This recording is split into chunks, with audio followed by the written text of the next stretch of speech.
قلوب العاقلة المطمئنة بذكر الله. وقفت تكبير ليه؟ العيد لسه مخلص والتكبير مستمر معانا لرابع يوم العيد، فكبروا كبروا وما توقفوش. بس سؤال، واحنا بنكبر ازاي؟ مجرد كلمات بنرددها بلساننا كده وخلاص؟ اكيد لا.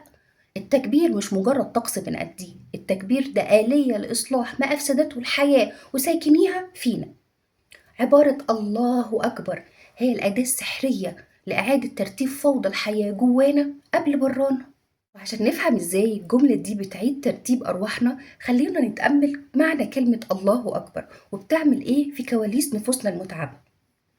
لما الحياة بتضغطها ومشاكلها والناس اللي فيها بيضغطها على أعصابنا وقلوبنا، بنحس فجأة إن حجمنا بيتضاءل بيتقلص بيصغر، وإن همومنا العكس بقى بتكبر بتتضخم بتتعملق. ساعتها بنحس بفوضى وتشتت جوانا. هنا بالظبط بيجي دور الله أكبر.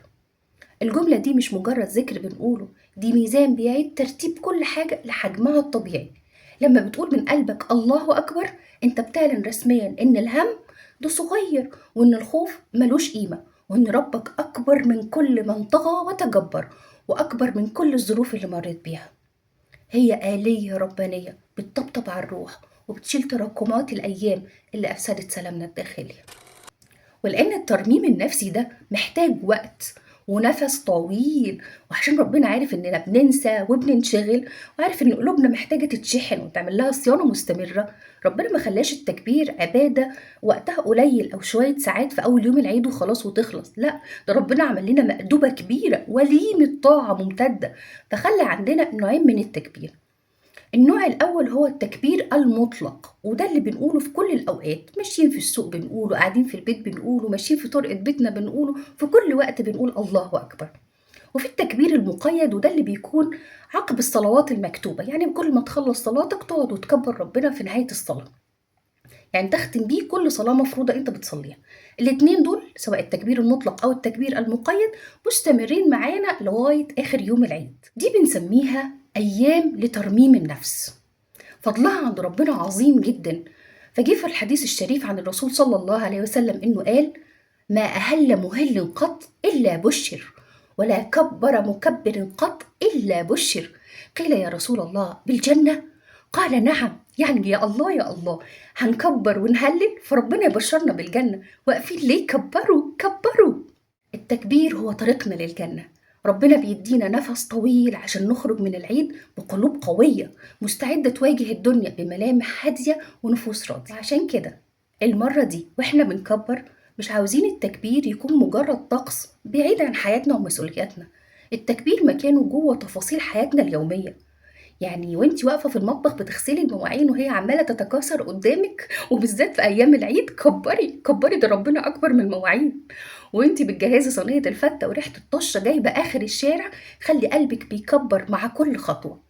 وانت كمان وانت واقف بتذبح أضحيتك كبر وعظم الشعيرة. وانت بتوزع اللحمة على الغلبان والمحتاج وبتجبر بخاطره، خلي الله أكبر في قلبك قبل لسانك. وانت سايق عربيتك في زحمة العيد ورايح تصل رحمك وتزور أهلك، كبر كبروا ما توقفوش تكبير. لكن التكبير مش بيواجه بس زحمة المطبخ والشوارع، ده بيواجه معارك أعمق وأشد قسوة موجودة في حياتنا. وسط كل الزحمة دي افتكروا المعنى الحقيقي لله أكبر.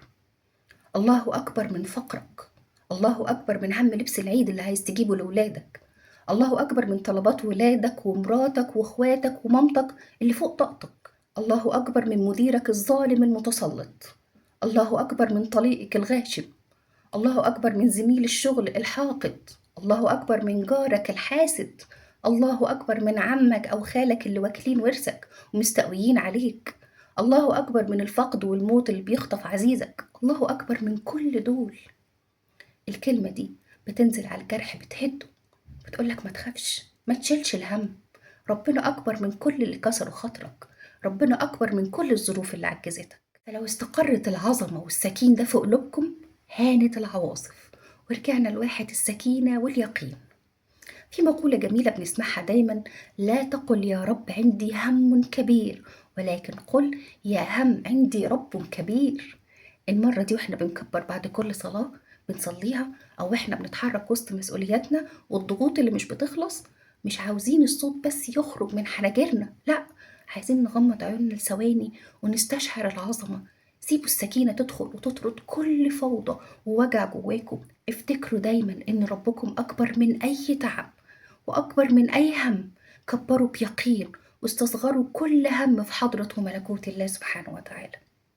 كبروا كبروا حتى يبلغ التكبير عنان السماء ويملى بيوتكم وقلوبكم بالراحة والسكينة والسلام واليقين. الله أكبر كبيرا والحمد لله كثيرا وسبحان الله بكرة وأصيلا. كل عام وأنتم بسلام داخلي ورضا وأمان. كبروا.